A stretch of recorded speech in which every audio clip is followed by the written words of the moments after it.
Reservation हो जाता तो 74.5% जब रिजर्व कैटेगरी से भर लिया जाता तो प्रशासन पर ब्राह्मणों का कब्जा कैसे होता? अगर 74% SC ST OBC हो जाते तो ब्राह्मणों का कब्जा कैसे होता?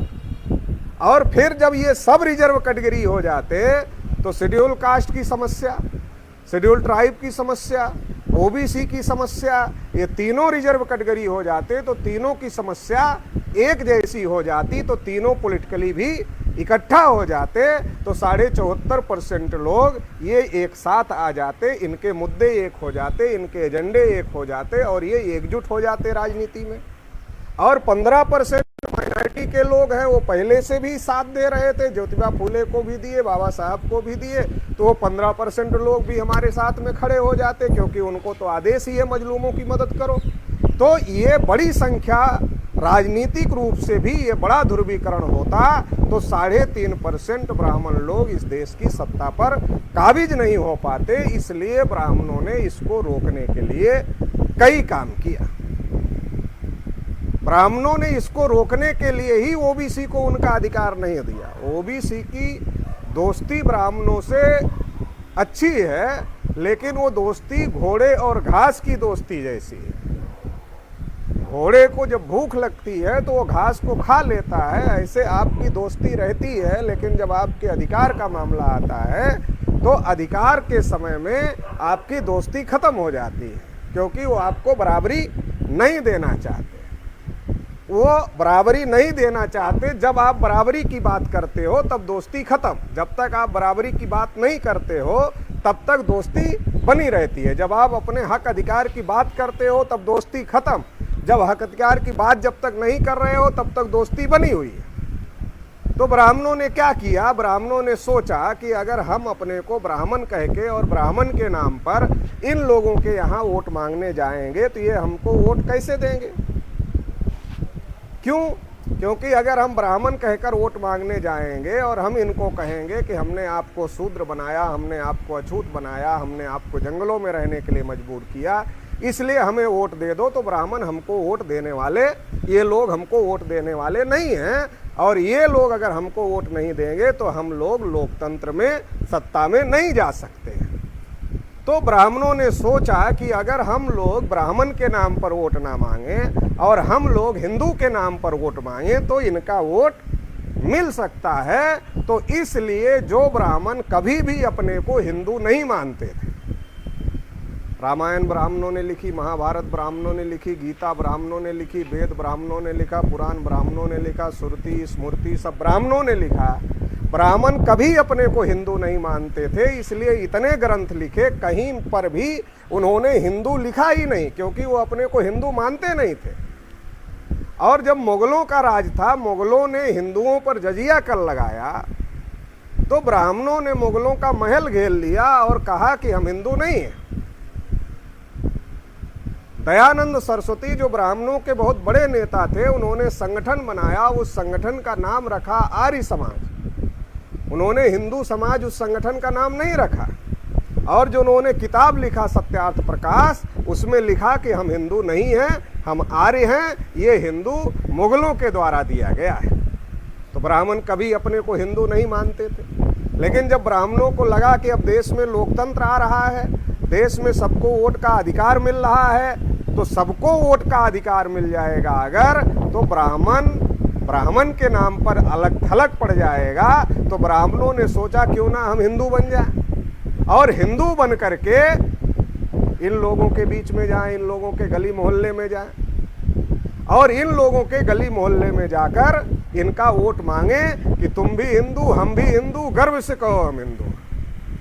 तो ब्राह्मण हमारे गली मोहल्ले में आते हैं तो क्या कहते? तुम भी हिंदू, हम भी हिंदू, गर्व से कहो हम हिंदू हैं। और कब तक हिंदू? 3 टाइम हम हिंदू हैं। अगर ब्राह्मण को चंदा मांगना है तो हम भी हिंदू, तुम भी हिंदू। अगर ब्राह्मण को वोट मांगना है, हम भी हिंदू, तुम भी हिंदू। और मुसलमान से लड़ना है तो हम भी हिंदू, तुम भी हिंदू। और जब बराबरी की बात आए, जैसे इटावा में कथावाचक लोग कथा कहने चले गए, अब यादव हिंदू नहीं, अब ओबीसी हिंदू नहीं। बराबरी की बात आ गई। ब्राह्मण कब ब्राह्मण बन जाता है और कब हिंदू बन जाता है, यह समझना बहुत जरूरी है। जब आपका वोट लेना है तब ब्राह्मण ब्राह्मण नहीं है, तब वो हिंदू है और तब आप भी हिंदू। जब आपसे चंदा लेना है तब ब्राह्मण ब्राह्मण नहीं है, तब वो हिंदू है और आप भी हिंदू हो।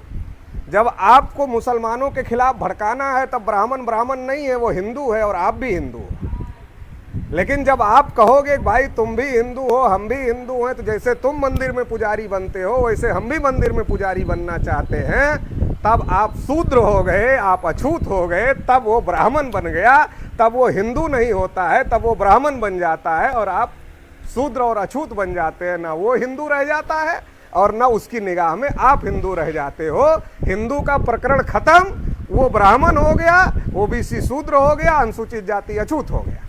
तो ये बहुत बड़ी साजिश है, बहुत बड़ा खेल है। ये हमारे लोग समझ नहीं पाते। ब्राह्मण कब हिंदू बन जाता है और वही ब्राह्मण कब ब्राह्मण बन जाता है। कब वो कहता है नहीं हम लोग बराबर हैं और कब वही कहता है नहीं हम ऊंचे हैं और तुम नीच हो। एक ही ब्राह्मण दोनों बातें कहता है। जब आपकी मदद लेना होता है, आपका सपोर्ट लेना होता है, आपका सहयोग लेना होता है, तब हिंदू बन जाता है और मुसलमान के खिलाफ भड़काता है कि एक एक मुसलमान कितने कितने बच्चे पैदा कर रहे हैं, 14-14। तो 14-14 कर रहे हैं तो क्या होगा, एक दिन ऐसा आएगा कि देश पर मुसलमानों का कब्जा हो जाएगा। कितना दिन में, 200 साल पैदा करेगा, 300 साल पैदा करेगा, 400 साल पैदा करेगा, 500 साल पैदा करेगा, 600-700 साल जब पैदा करेगा और संख्या बढ़ा लेगा तो देश पर मुसलमान कब्जा कर लेंगे। इसको रोकना है, सभी हिंदू इकट्ठा हो जाओ। और हम ओबीसी SC ST के लोग कितने समझदार लोग हैं। हम समझ गए कि पंडित जी बता रहे हैं कि ये बच्चा पैदा करते करते 500 साल में, 600 साल में, 700 साल में, 800 साल में जब संख्या बढ़ा लेंगे तब कब्जा कर लेंगे। तो इनको रोकना है। तो हम क्या कर रहे हैं, जिनकी संख्या 3.5% है उनको सपोर्ट दे करके कब्जा करवा दे रहे हैं देश पर। 3.5% ब्राह्मणों को हम इतना भी दिमाग नहीं लगा रहे हैं कि जब पंडित जी यही बता रहे हैं मुसलमान संख्या बढ़ा लेंगे तब देश पर कब्जा कर लेंगे, तो हमारी संख्या तो आज ही ज्यादा है SC ST OBC की। तो हम कब्जा क्यों नहीं कर लेते। हम क्यों ये 3.5% वालों का कब्जा हम क्यों करवा रहे हैं इस देश की सत्ता और व्यवस्था पर। इतना छोटी बात भी हमारे लोगों को समझ में नहीं आती और इसकी वजह से आज देश की विधायिका पर ब्राह्मणों का कब्जा है, देश की कार्यपालिका पर ब्राह्मणों का कब्जा है, देश की न्यायपालिका पर ब्राह्मणों का कब्जा है, देश की मीडिया पर ब्राह्मणों का कब्जा है, हर जगह ब्राह्मणों का कब्जा है। तो ब्राह्मणों ने क्या काम किया, जब सबको वोट का अधिकार मिल गया तो पहले कहते थे तुम्हारी परछाई नहीं पड़नी चाहिए, नहीं तो हम अपवित्र हो जाए। ब्राह्मणों ने सोचा अब तो घर भी जाना पड़ेगा वोट मांगने के लिए, तो हम तो इनको कहें हम ब्राह्मण हैं, ऊंच हैं, तुम नीच हो, तो कैसे काम चलेगा। तो वो अपने को हिंदू बन गए। जो ब्राह्मण कभी अपने को हिंदू नहीं मानते थे वो ब्राह्मण हिंदू बन गए और हिंदू के नाम पर वो बहुसंख्यक हो गए। जो 3.5% थे जनगणना में, हिंदू के नाम पर जब SC ST OBC उनके पीछे खड़ा हो गया तो जो अल्पसंख्यक थे वो बहुसंख्यक बन गए। इस देश में मुसलमान 15% है, ब्राह्मण 3.5%। तो वो 5 गुना ज्यादा अल्पसंख्यक है मुसलमानों से। मगर वो बहुसंख्यक कैसे बन गए, SC ST OBC हिंदू के नाम पर उनके पीछे खड़ा हो गया। तो एक काम ये किया। दूसरा काम, ब्राह्मणों ने सोचा कि अगर हर 10 साल में जनगणना होती है और जैसा अंग्रेज गिनती करते हैं, अगर जाति के आधार पर जनगणना होती रही तो हर 10 साल में ये आंकड़ा निकल कर सामने आएगा कि ब्राह्मण देश में 3.5% है और OBC 52% है। ये आंकड़ा देश में निकल कर आएगा। और अगर ये आंकड़ा निकल कर सामने आएगा कि ब्राह्मण 3.5% हैं और OBC 52% है, तो एक दिन में OBC के दिमाग की बत्ती नहीं जलेगी, 2 दिन में नहीं जलेगी, 3 दिन में नहीं जलेगी, 4 दिन में नहीं जलेगी, 5 दिन में नहीं जलेगी, बैठिए। लेकिन एक दिन ऐसा आएगा कि OBC के दिमाग की बत्ती जलेगी कि जब हम 52% हम 52% हैं और वो 3.5% है, तो हर जगह वही लोग क्यों कब्जा किए हुए हैं और हम लोगों का कब्जा क्यों नहीं है, हम लोगों को का प्रतिनिधित्व क्यों नहीं है, हम लोग क्यों नहीं दिखाई दे रहे हैं।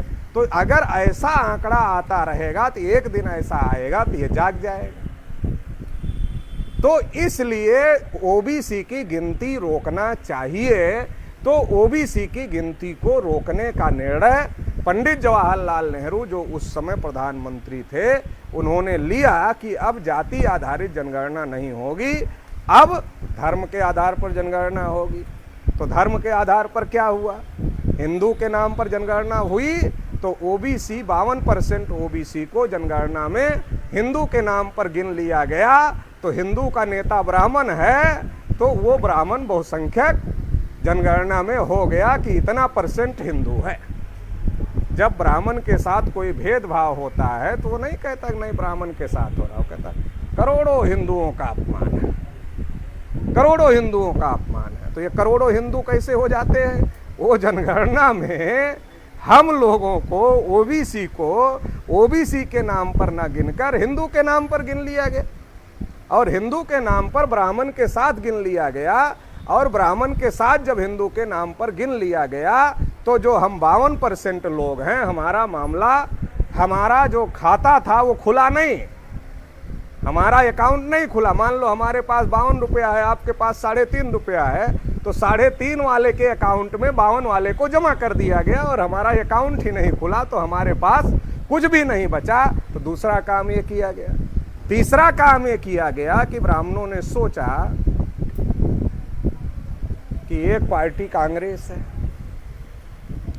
अब एक पार्टी कांग्रेस हम लोगों की है तो लोग इससे असंतुष्ट होंगे, आज असंतुष्ट होंगे, कल असंतुष्ट होंगे, परसों असंतुष्ट होंगे, तो लोग अपनी पार्टी बनाएंगे, या लोगों की पार्टियां हैं तो वो लोग आज विपक्ष में हैं तो कल वो लोग सत्ता में आ जाएंगे, तो ये भी खतरा है। तो ब्राह्मणों ने सोचा कि ब्राह्मणों की ही एक और पार्टी बन जानी चाहिए, तभी तो हिंदू मुस्लिम की लड़ाई लगेगी, और जब हिंदू मुस्लिम की लड़ाई लगेगी तभी तो SC ST OBC के लोग हिंदू बने रहेंगे, नहीं तो ये हिंदू कैसे बनेंगे। हिंदू बनाने की कोई योजना और नहीं है, हिंदू बनाने की एक ही योजना है कि लगातार हिंदू मुसलमान पर चर्चा होनी चाहिए, हिंदू मुसलमान के विवाद खड़े होने चाहिए, हिंदू मुसलमान के झगड़े खड़े होने चाहिए, तब हिंदू बनेगा, नहीं तो हिंदू कैसे बनेगा। ये तो हजारों जातियों में बटा हुआ, इसमें कोई हिंदू नहीं है। हिंदू तभी बनेगा जब हिंदू मुसलमान की लड़ाई होगी, तो लड़ाई लगवाने वाला कोई होना चाहिए। तो ये कांग्रेस पार्टी थी, तो कांग्रेस से ही कुछ लोगों ने निकलकर RSS बनाया, RSS के बाद जनसंघ बनाया, और जनसंघ के बाद BJP बनाया। मतलब ब्राह्मणों ने 2 विकल्प खड़े किए। कांग्रेस धीरे धीरे सेकुलर हो गई। जो कांग्रेस अंग्रेजों के समय में हिंदुत्व की बात करती थी, वो धीरे धीरे सेकुलर हो गई और कहा कि हम सेकुलर हैं।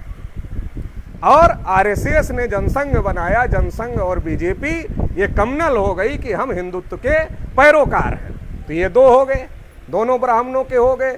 इधर से भागोगे तो इधर आना पड़ेगा, इधर से भागोगे तो इधर आना पड़ेगा।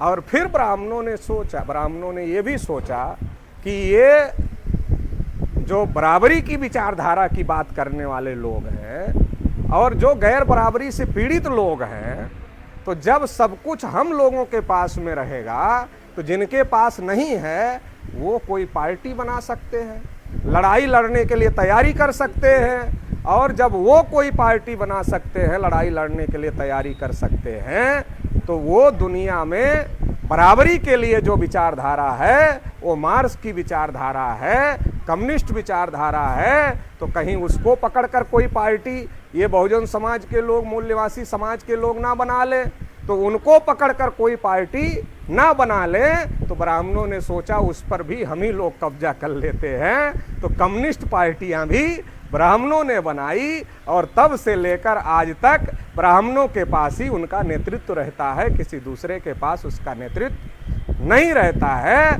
तो ब्राह्मणों ने, कांग्रेस ब्राह्मणों की थी, ब्राह्मणों ने फिर RSS बनाया, जनसंघ बनाया, BJP बनाया, और कम्युनिस्ट पार्टी भी ब्राह्मणों ने बनाया।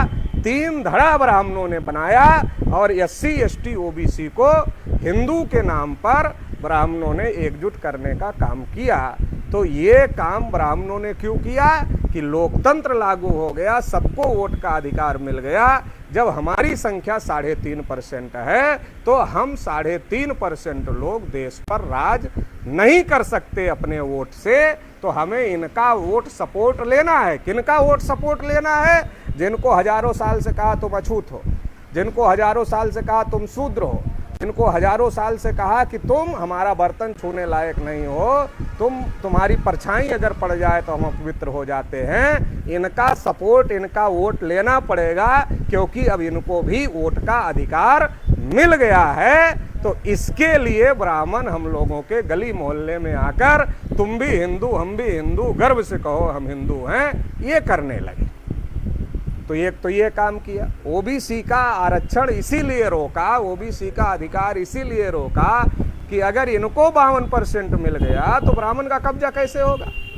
इसीलिए जब 90 में ये दौर आया कि भाई अब ओबीसी को देना ही पड़ेगा, क्योंकि लड़ाई बहुत तेज चल गई है, तो सुप्रीम कोर्ट से आदेश आया कि 50% से ज़्यादा आरक्षण नहीं हो सकता। उन्होंने सोचा कहीं ये 52% अगर इनको भी मिल गया तो 70%, 75% तो SC ST OBC हो जाएंगे। कम से कम 50% पर इनको रोको। संविधान के कौन से आर्टिकल में लिखा है कि 50% से ज़्यादा आरक्षण नहीं हो सकता? कहीं नहीं लिखा है। कहीं नहीं लिखा होने के बावजूद आज तक ये चला आ रहा है कि 50% से ज़्यादा आरक्षण नहीं हो सकता। कहीं संविधान में नहीं लिखा, किसी जगह नहीं लिखा। संविधान में कहीं ये भी नहीं लिखा है कि आर्थिक आधार पर आरक्षण दिया जा सकता है। मगर EWS 10% किसको दिया? उन्हीं लोगों को दिया जिनका पहले से 80% प्रशासन में कब्जा था, उनको 10% और दे दिया EWS के नाम पर। कहा गरीबी के नाम पर दे रहे हैं। अच्छा, तो भाई गरीब केवल जनरल में है, जो जनरल कैटेगरी में आ रहे हैं उनमें केवल गरीब हैं। ये कौन सा सर्वे बताया केवल जनरल कैटेगरी में गरीब रहते हैं, SC ST OBC में गरीब नहीं है? ये कौन सा सर्वे बताया? ये कोई सर्वे नहीं बताया। लेकिन 10% उनको दे दिया और ज्यादा, जिनका 80% पहले से कब्जा था उनको और ज्यादा 10% दे दिया, और OBC को कहा 50% से ज्यादा नहीं हो सकता। चलो 10% उनको दे दिया, तो ये जो 10% दिया ब्राह्मण और ऊंची जातियों को, तो क्या ये 10%, 50% जो सुप्रीम कोर्ट ने कहा था कि इससे ज्यादा आरक्षण नहीं हो सकता, उसके अंदर है कि उसके ऊपर है? तो उसके ऊपर है, 50% से ज्यादा है। तो वही सुप्रीम कोर्ट ने कहा नहीं, ये सही है। जो सुप्रीम कोर्ट कह रहा था कि 50% से ज्यादा आरक्षण नहीं हो सकता, वही सुप्रीम कोर्ट जब इनको 10% दिया गया ब्राह्मण और ऊंची जातियों को, तो कहा नहीं, ये जायज है, सही है। और तमाम राज्यों में OBC को 27% आरक्षण भी नहीं है। तमाम राज्यों में जब OBC का आरक्षण बढ़ाया गया, चाहे बिहार में, चाहे झारखंड में, चाहे तेलंगाना में, चाहे हरियाणा में, अलग अलग राज्यों में, चाहे छत्तीसगढ़ में, चाहे मध्य प्रदेश में, तो क्या कहा सुप्रीम कोर्ट ने? 50% से ज़्यादा नहीं हो सकता, इसलिए इनको नहीं मिलेगा। 50% से ज़्यादा EWS जायज़ है, लेकिन 50% से ज़्यादा OBC आरक्षण जायज़ नहीं है। ये कौन सा न्याय है सुप्रीम कोर्ट का? तो ये क्या हो रहा है इस देश में? और अगर हम सोते रहे, हिंदू के नाम पर अफीम खा करके मस्त रहें, तो ये अलग मामला है। लेकिन हो क्या रहा है? सीधे सीधे दिखाई दे रहा है कि इस देश में पिछड़े वर्गों के साथ में अन्याय हो रहा है। लेकिन उस अन्याय के खिलाफ कौन लड़ेगा? उस अन्याय के खिलाफ कौन लड़ेगा? तो वो तो नहीं आएंगे कहने आपको कि आप उस अन्याय के खिलाफ लड़िए। अरे कोई आपका हक हिस्सा कब्जा किया हो, आपकी जगह जमीन कब्जा किया हो, वो कहने आएगा कि भाई साहब आप जाग जाओ और हमारे खिलाफ लड़ो और अपना ले लो? ऐसा तो वो तो ये कहने आएंगे कि मुसलमानों से लड़ो। वो तो ये कहने नहीं आएंगे कि हमसे लड़ो और तुम्हारा हक हम कब्जा किए हैं ले लो। वो तो कहने नहीं आएंगे। तो कौन कहने जाएगा हमारे लोगों से तुम्हारा हक कौन खा रहा है? वो कहने नहीं आएंगे, हम कहने नहीं जाएंगे, तो कौन कहेगा? कौन जागृत करेगा? और जब कोई जागृत नहीं करेगा तो लोग जागृत कैसे होंगे? लोग जागृत नहीं होंगे तो लोग अपने हक अधिकार कैसे पाएंगे?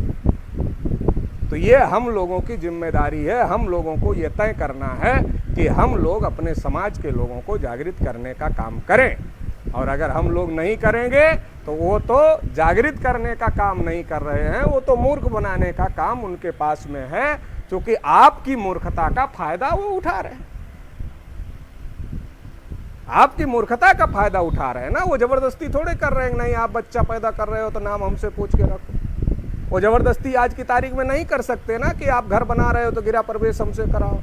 आज की तारीख में वो संविधान है तो जबरदस्ती नहीं कर सकते, तुम अपने बेटा बेटी की शादी हमसे पूछ कर रखो, हमसे करवाओ। तो आप ही करवा रहे हो ना। आप क्यों करवा रहे हो? हमारा समाज क्यों करवा रहा? क्योंकि हमारे समाज के अंदर चेतना नहीं है, जागृति नहीं है। तो जो जागृत हो गए हैं उनकी जिम्मेदारी है कि वो चेतना और जागृति पैदा करने का काम करें। तो ये जो षड्यंत्र हो रहा है इसको रोका जा सकता है। एक लंबे समय से हम लोग ओबीसी की गिनती के लिए जागृत कर रहे हैं लोगों को, और एक लंबे समय से जब हम लोग जागृत कर रहे हैं तो उसका नतीजा ये है कि आज देश में ओबीसी की जनगणना को लेकर बड़े पैमाने पर जागृति बढ़ गई। और जब बड़े पैमाने पर जागृति बढ़ गई है तो आज जो विपक्षी पार्टी है कांग्रेस, वो भी कह रही जनगणना होनी चाहिए, और जो सत्ता पक्ष की पार्टी है बीजेपी, उसको भी अपना सुर बदलना पड़ा और कहना पड़ा कि हम जनगणना कराएंगे। और उन्होंने कह दिया और हमारे लोगों ने मान लिया। उन्होंने कह दिया और हमारे लोगों ने मान लिया।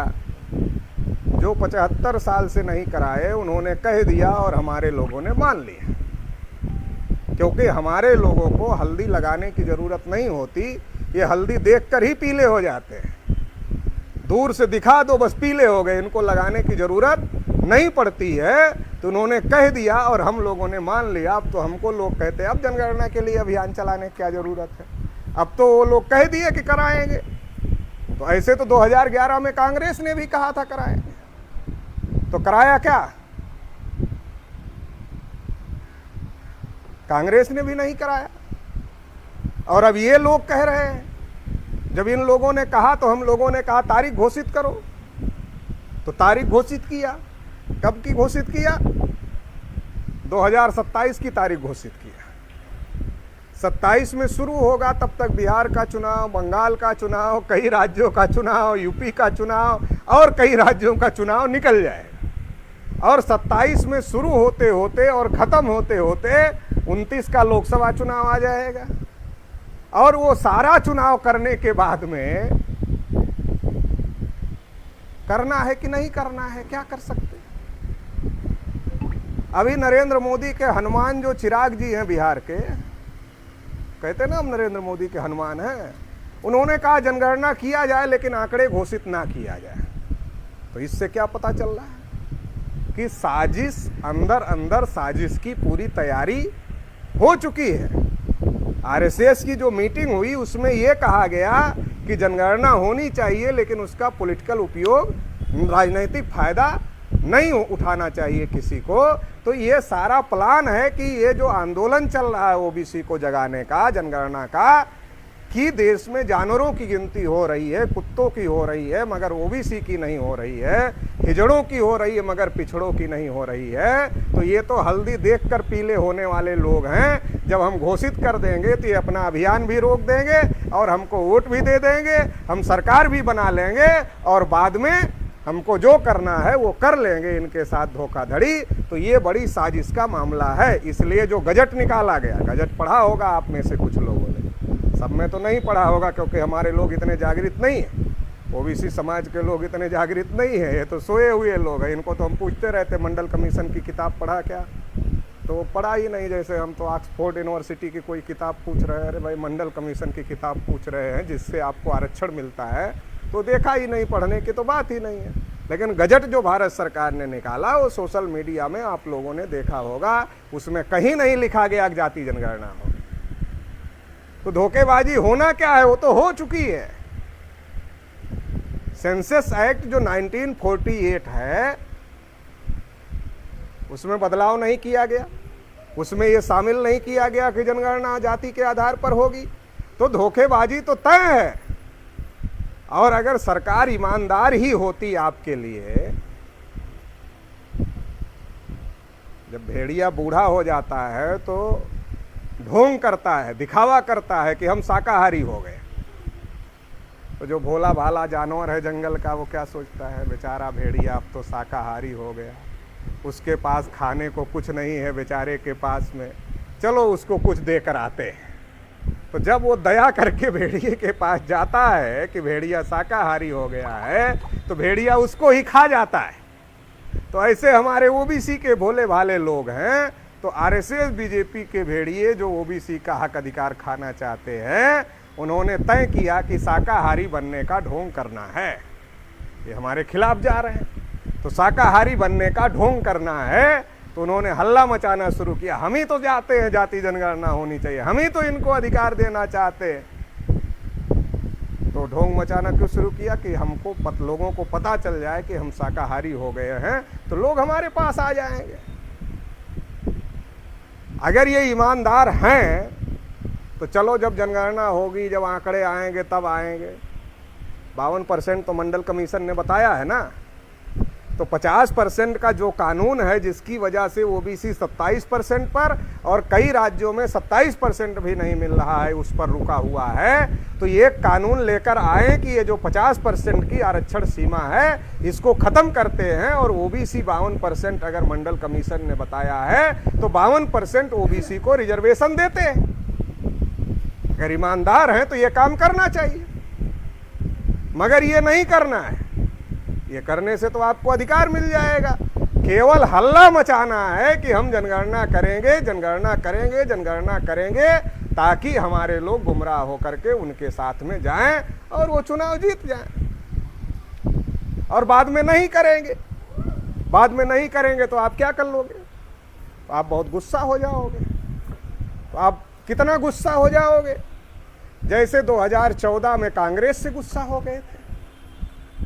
कांग्रेस से बहुत गुस्सा हो गए थे ना 2014 में अपने लोग। तो 14 में बहुत गुस्सा हो गए कांग्रेस से, तो क्या कर लिया? बीजेपी को ले आए। अब की गुस्सा हो जाओगे 15 साल बीजेपी की सरकार चलाने के बाद, तो क्या कर लोगे? कांग्रेस को ले आओगे। इससे गुस्सा हो जाओगे तो उसको ले आओगे, उससे गुस्सा हो जाओगे तो इसको ले आओगे। ना वो करने वाला है ना वो करने वाला है, होगा क्या? तो इधर से गुस्सा हो जाओ, इधर से गुस्सा हो जाओ, दोनों से गुस्सा हो जाओ, तो उनमें म्यूचुअल अंडरस्टैंडिंग है। जब ये आता है तो वो उसके पास जाता और कान में कहता, आ गए सत्ता में, आ गए। कैसे आ गए? आ गए। अगर हम लोग इनको 5 जूता नहीं लगा रहे होते तो ये गुस्सा नहीं होते। ये गुस्सा नहीं होते तो तुमको वोट देते एकजुट होकर के, नहीं देते तो तुम आते, नहीं आते तो हमारी वजह से आए। तो अब तुम एक काम करना, 5 का 4 मत कर देना, 3 और बढ़ा देना, तो दूसरा जो आता है वो 5 का 8 कर देता है। जब 5 का 8 कर देता है तो फिर हम लोग गुस्से में आ जाते हैं, और जब फिर हम लोग गुस्से में आ जाते हैं तो कहते हैं अब इसको भगाना बहुत जरूरी है। तब इसको भगाना बहुत जरूरी है तो किसको लाना बहुत जरूरी है?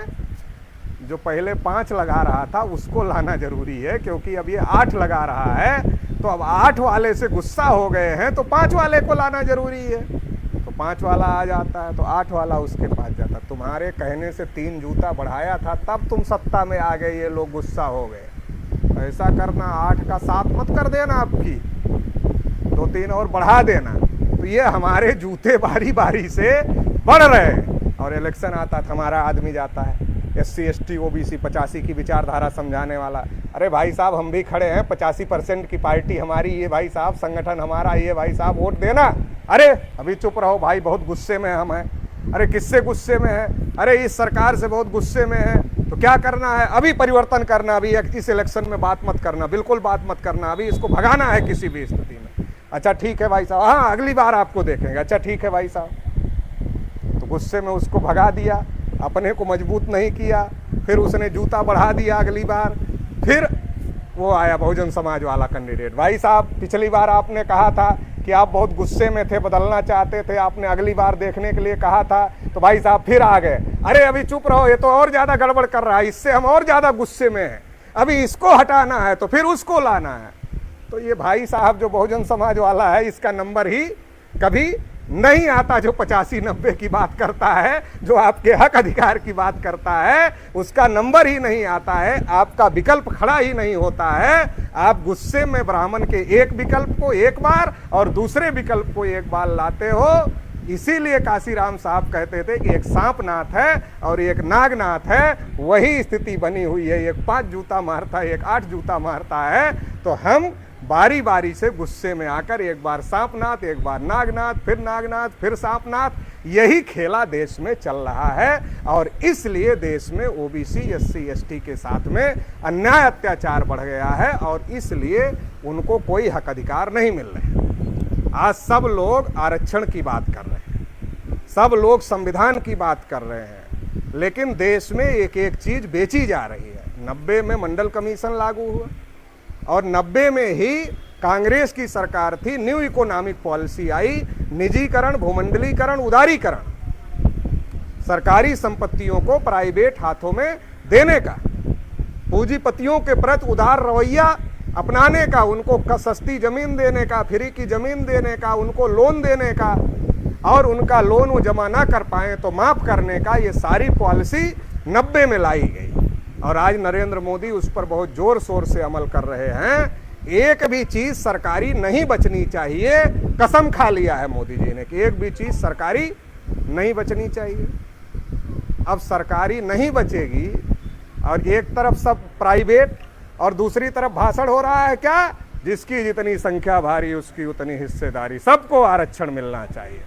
मोहन भागवत कह रहे 200 साल तक आरक्षण रहना चाहिए। एक तरफ जहां से आरक्षण मिल रहा है उसको ही खत्म किया जा रहा है, दूसरी तरफ कहा जा रहा आरक्षण रहना चाहिए।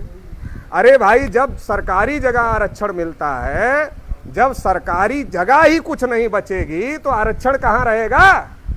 ना रहेगा बांस, ना बजेगी बांसुरी। जब सरकारी जगह होगी तब तो आरक्षण होगा। जब सरकारी कुछ बचेगा ही नहीं, सब बेच डाल रहे हो एक तरफ से, तो आरक्षण कहां होगा? देश के अलग अलग प्रांतों में स्कूल बंद किए जा रहे हैं और दारू के ठेके बढ़ाए जा रहे हैं, दारू के ठेके बढ़ाए जा रहे हैं और स्कूल बंद किए जा रहे हैं, क्योंकि आदमी पढ़ लेगा तो धर्म के नाम पर लड़ाने वाली खेती नहीं चलेगी। लेकिन अगर आदमी को दारू पीने की जरूरत रहेगी, नशाखोर रहेगा, नशे की लत में रहेगा, तो उसको दारू पिलाकर कुछ भी करवाया जा सकता है। अभी उत्तर प्रदेश में भी 5000 स्कूल बंद करने का फरमान आ गया और हर बहुजनों की बस्ती के पास दारू के ठेके खोले जा रहे हैं। तो क्या हो रहा है देश में?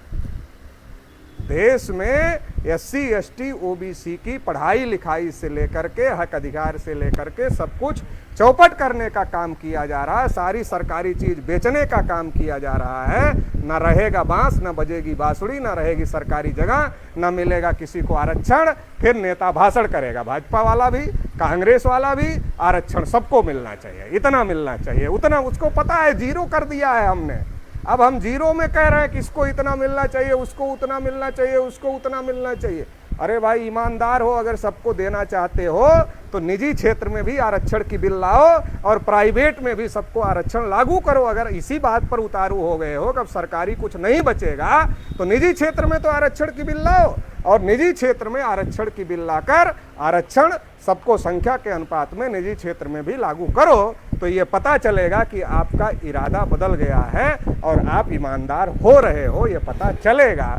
लेकिन ये सब कुछ नहीं करना है, केवल हम लोगों का इस्तेमाल करना है और इस्तेमाल करके हम लोगों का वोट के लिए उपयोग करना है। तो ये जो साजिश चल रही है, इस साजिश को हम लोगों को समझना पड़ेगा और समाज को जागरूक करना पड़ेगा और देश में जो आंदोलन चलाया जा रहा है उस आंदोलन को पूरी ताकत के साथ में मजबूत करना पड़ेगा। अभी 1 जुलाई को हम लोग ईवीएम को मुद्दे को लेकर, जाति जनगणना के मुद्दे को लेकर और तमाम मुद्दों को लेकर भारत बंद करने जा रहे हैं। भारत मुक्ति मोर्चा, राष्ट्रीय पिछड़ा वर्ग मोर्चा और तमाम संगठनों के माध्यम से। तो उसको भी बड़े पैमाने पर आप लोगों को कामयाब बनाना चाहिए, उसके लिए ताकत लगाना चाहिए। दूसरा, कोई संगठन या कोई आंदोलन उतना मजबूत होता है जितना उसकी यूनिटें होती हैं, जितना उसके पास कार्यकर्ता होते हैं। तो हम लोगों को भी अपने अपने इलाके में इसको बूथ लेवल तक पहुंचाने का काम करना चाहिए। हर बूथ पर हमारी यूनिट होनी चाहिए। इसका प्लान बनाकर अगर हम लोग काम करेंगे तो ये संगठन मजबूत होगा। ये संगठन मजबूत होने का मतलब है ये आंदोलन मजबूत होगा। ये आंदोलन मजबूत होने का मतलब है कि आपके हक अधिकारों की रक्षा और सुरक्षा होगी। जो हक अधिकार हमारे महापुरुषों ने बहुत त्याग और बलिदान करके हम लोगों को दिए हैं, उसकी रक्षा और सुरक्षा करने में हम लोग कामयाब होंगे। और अगर ऐसा हम लोग नहीं करेंगे तो हमारे जो दुश्मन हैं वो हमारे हक अधिकारों को ख़त्म करने में लगे हुए हैं। तो इसलिए अगर इसको बचाना है तो हम लोगों को बूथ स्तर तक जाना होगा और संगठन बनाना होगा, संगठन मजबूत करना होगा और इस आंदोलन को जन आंदोलन में बदलने का काम करना होगा। ऐसा करने की आप लोग कोशिश करेंगे, इस आशा और उम्मीद के साथ आप सभी लोगों ने मुझे सुना, इसके लिए आभार, धन्यवाद। जय मुल्ला।